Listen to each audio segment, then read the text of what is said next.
What up, YouTube? My name's Dustin. Today I'm going to be showing you guys my 5.2.4 home theater surround sound system. So this is a full 5.2.4 Arendal surround sound system. Well, I guess the subwoofers and the Atmos speakers aren't Arendal, but so we got the 1723 line from Arendal. This is the tower speaker, center speaker, as well as the surrounds. Big speakers, beautiful speakers, well made. Everything that they say they are, all the reviews, all the hype, everything, it does live up to the name.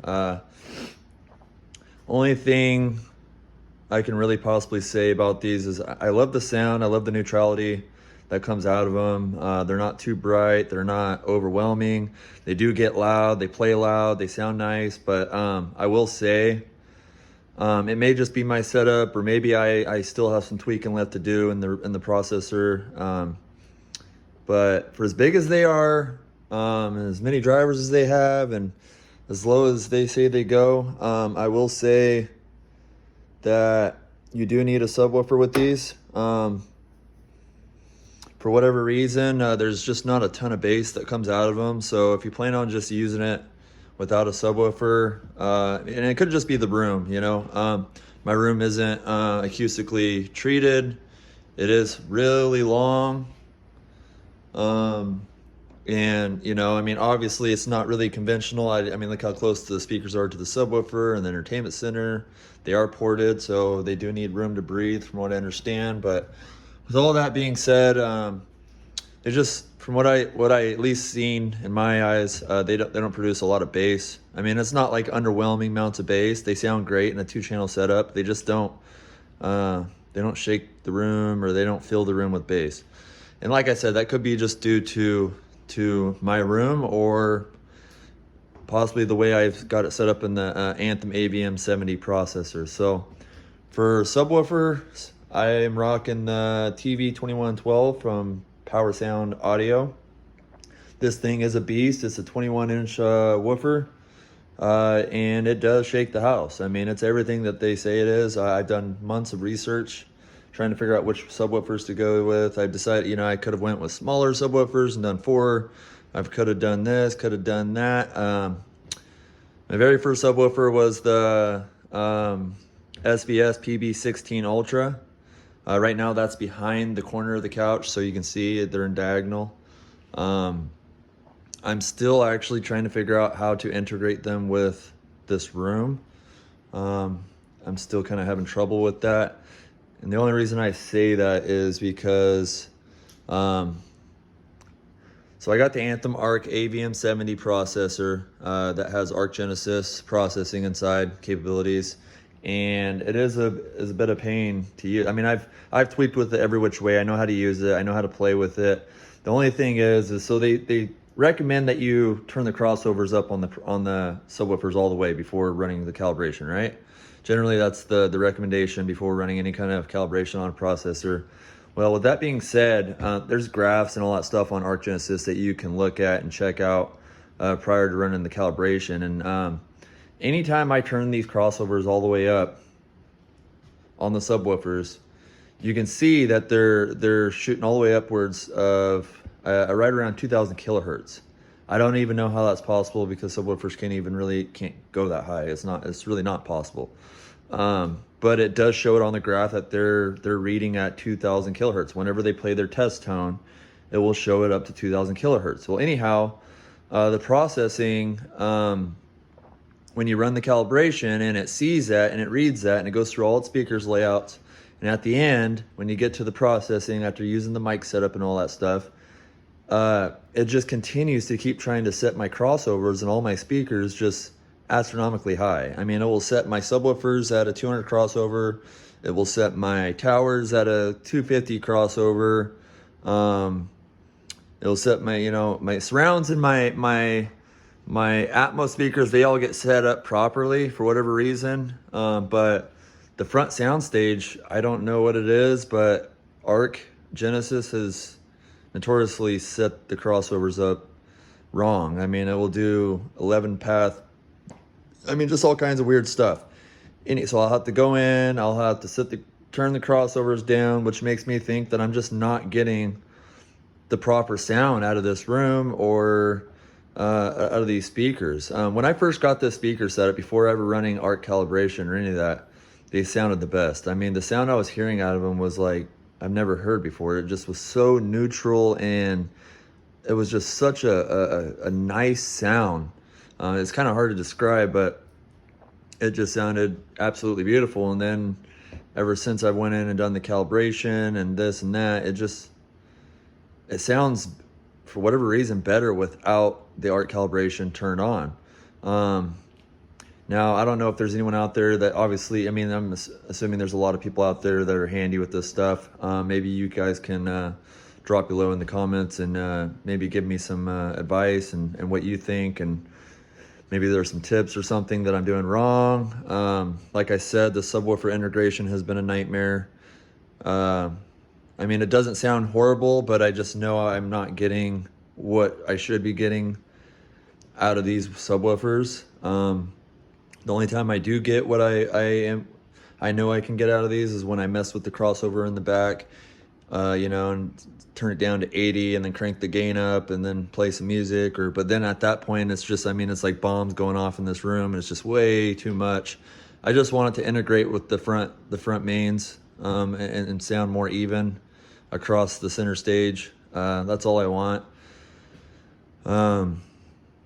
Obviously, you know, with the couch layout being all the way up against the wall, the surrounds being all the way up against the wall, that's not obviously practical, but it's what I got for this room, you know, with the door being there, and there's just not a lot of placement options. So this is what I got until we get to our next house and I can build out a dedicated home theater room. I'd say this is probably as good as it's gonna get. Now, obviously, I got some future plans. I'd like to get the Trent off eventually. I'd still, I'm about 50 days into the trial on the Arendals, and I've been looking at other speakers, trying to figure out, I got that what if bug. Is there anything else, I'm missing out on, or for the money, what if I just paid $1,000 more? Is there something that's going to give me twice the amount of sound? I don't know. Then you get into those, minute gains at this price point, and is it really worth it? Who knows? I'm still new into the home theater world. I've always had a love for speakers and music, and always wanted a home theater ever since I was a little kid. I mean, shoot, when I was 13 years old, I think for Christmas one year, my parents got me an actual true 5.2.4 home theater system, and it was like a Paradigm system. It was super nice, but at that, as a kid, I didn't know what I was doing. I was playing with it and tweaking with it, and I had it set up this way and that way, and it wasn't really practical for the room I had at that time when I was a kid. I don't even remember what actually happened to that system or where it went. I think my parents ended up with it, anyhow, this is what I've got now. I got the LG G2 83 inch. This is basically the newest model until the G3 comes out. And this is a phenomenal OLED TV. I mean, absolutely phenomenal. The screen, the colors. I know camera and videos don't do all the justice, but I mean, this TV. But I do have regrets. I am regretting and wishing I would have gotten a projector. And as much as as nice as this TV is, I'm kind of wondering, what would it have been like with a 150-inch screen? Because that's kind of what I've always wanted, but it somehow ended up with this. And I guess the reason being is because would a projector have actually looked good in here? I don't know. But, with some of the home theater setups I'm now seeing on YouTube after watching for months at a time, I'm seeing that, I mean, really, you can take any room and make it look nice. It's really just a matter of how much money you want to spend and do you know what you're doing, and setup and all that cool stuff. So, I mean, I've seen some setups, and I'm kind of wondering, if I would have put a screen up on the wall and if it would have looked nice, or done a short throw projector, what I would have been looking at. But at that point, I mean, you're spending the same amount of money for the, just a little bit bigger of a screen with what I have here, or I could have gotten rid of the entertainment center, who knows. That is one thing I'd like to do. I'd like to get rid of this entertainment center. The TV's just too high. The speaker's covering the front of it, so whenever there's any kind of subtitles and whatnot, it just doesn't work. There's not a lot of breathing room for my processing and all that stuff. I just don't have the room I've always wanted for this kind of setup. It's just not practical. I do lose a lot of bass out in this area for whatever reason. Well, I mean, obviously because of the size of the room, it's in the middle of the room. I am losing a lot of bass. That's one of the reasons why I got such big subwoofers. I figured 2 giant subwoofers would kind of give me that feeling in the couch back there. I do sit it's about 12 feet away from the listening position for both subwoofers with the PB16 Ultra back here. And don't get me wrong, these things are just, I mean, absolutely monsters. I mean, this house shakes, but it's just too unrealistic. When watching a movie, I mean, the bass is overpowering or it's underpowering. I just can't find a middle ground. And the reason why I think that is because I'm not doing the crossovers properly on these subwoofers, and you know, I can't seem to figure out, I don't want a double crossover. I don't want a crossover going on in my subwoofer or a crossover going on in my processor. I don't know how to get around that because there is no switch to turn the crossover off on this subwoofer. You can turn the crossover off on that subwoofer, but for whatever reason, like I said, when you go into the calibration, it still shows both subwoofers showing up down into the 2000 kilohertz. And when it does calibrate and go through its whole process, and at the end, it does set the crossovers way too high. So I'm thinking it has something to do with the crossovers in these subwoofers.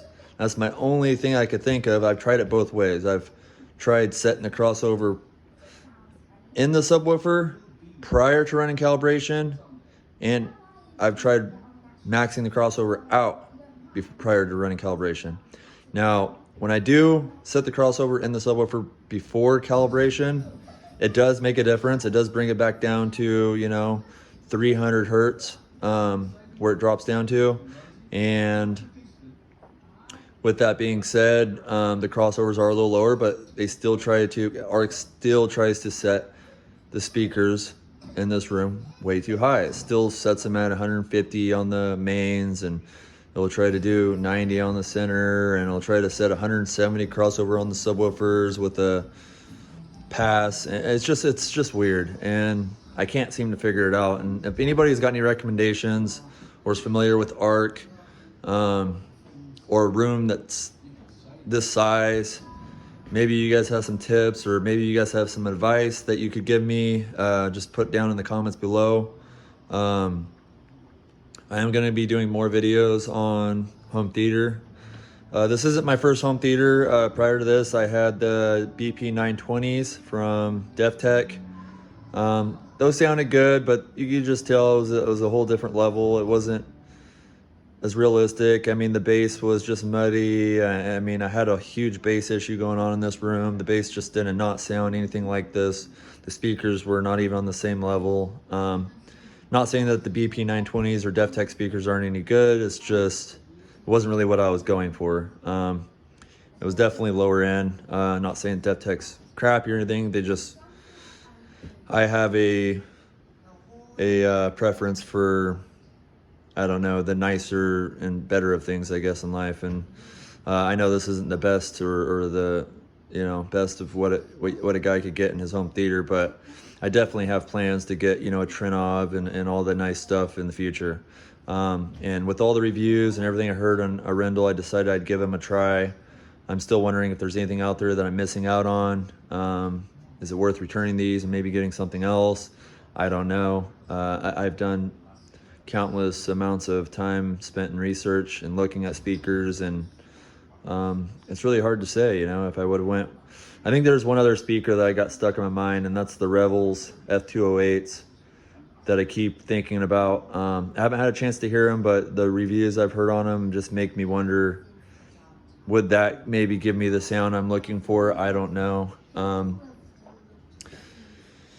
I mean, these speakers sound great, don't get me wrong. It rocks this room out, but it could just be the space. It could just be that it needs to be acoustically treated, or it could just be that the fact the room's too long. Could be that the couch is too close to the wall. I mean, it could be a number of things. Could be that the speakers are all bunched up here. So So yeah, I don't know. Let me know what you guys think down in the comments below. Like I said, so I'm rocking the ABM 70 processor. It's a middle of the road processor. It's really good. Doing separates, run separates. So I got a XPA Gen 9 or Gen 3 XPA 9 channel amp. Panamax MR3 4300. Panasonic UB820 Blu-ray player. I love the picture on that thing. It's absolutely amazing. I know it's not the best of the best, but it's about as good as it's gonna get for me. Maybe someday down the road I'll get the Oppo, or until something better comes out. I do have dedicated 20 amp outlets with 15 amp outlets as well.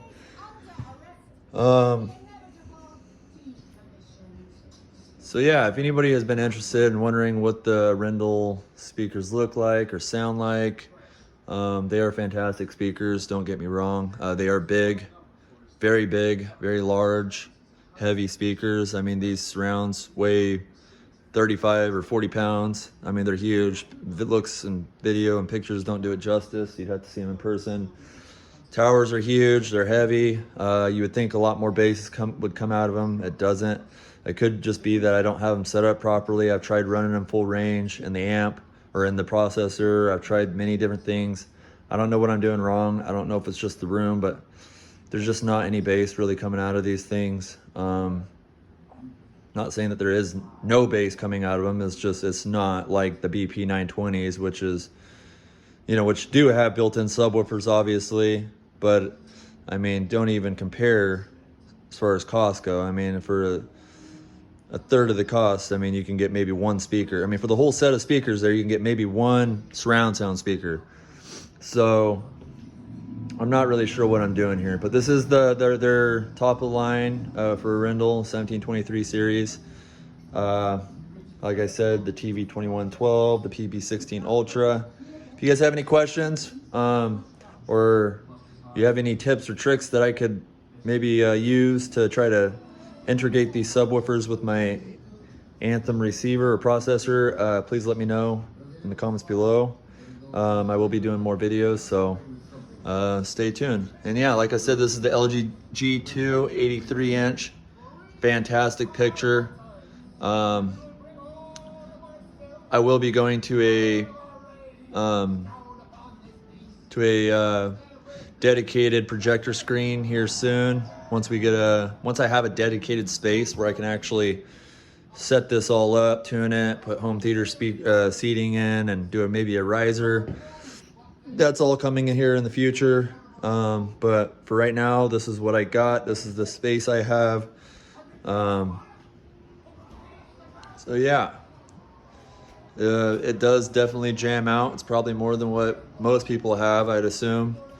It is a nice layout, nice setup for what it is. I did run all the wires in the walls, and I tried to do the best I could to minimize any kind of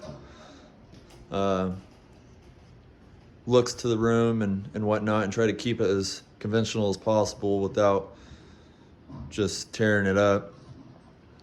But yeah, I mean, it jams out. Music is just on a whole nother level, especially when I dial the bass in and tune it up on this guy. This thing, I mean, you can feel your bones vibrating. It does outclass the PB16 in every way. I will say that for anybody who's been wondering or who's been thinking about getting one of these. It's just on a whole nother level. The only thing is the looks just are not comparable. The PB16 has outclassed the PSA in every way. The looks are just much better on the PB16 Ultra. But not everybody's after looks. Nobody cares, you know, as far as people who have conventional or home theater setups, not everybody cares. If you're just looking for a performer, this is your bet. I bet this is probably right up there with the JTR, maybe one step below their top dogs. It's definitely a competitor, I'd say. If you haven't heard these guys or looking for a subwoofer that's just going to demolish your room, this is one of those subwoofers. And it's not just like muddy sound. It's not one bass notes. I mean, it plays through the spectrum from lows to highs, and it sounds nice doing it, especially for music. It really sounds nice with music. And I was a bit surprised with how big it is and how it was going to sound. Just like I said, my only issue is I continue to keep tweaking, thinking, you know, what if it's, you know, I just don't feel like I'm getting the full potential out of this room with this setup. I'd like to go to a 7.2.4 eventually, or 7.2.6. I know I do have two separate channels for another set of Atmos speakers, but I don't really know if I need it in this setup or not. I don't even know if it's going to give me that much of a difference. I thought about moving these two speakers up, maybe to the very, very front of the couch, and maybe bringing those two speakers up to about right here. Maybe that would give me a better Atmos effect. I don't know. As far as the whole Atmos thing goes, I haven't been blown away by it. I'm just not. Like I said, it could be my setup. It could be that I don't have all the speakers set up. It could be that I don't have surrounds on the sides of my listening area. It could be that I don't have wides, you know, I don't know. But I really didn't feel like blowing another 10 grand to get 4 more speakers. And so yeah, that's kind of where I'm at with things. And if anybody's got any advice, or leave it in the comments below. And yeah, we'll see you on the next video. Thank you. Peace out.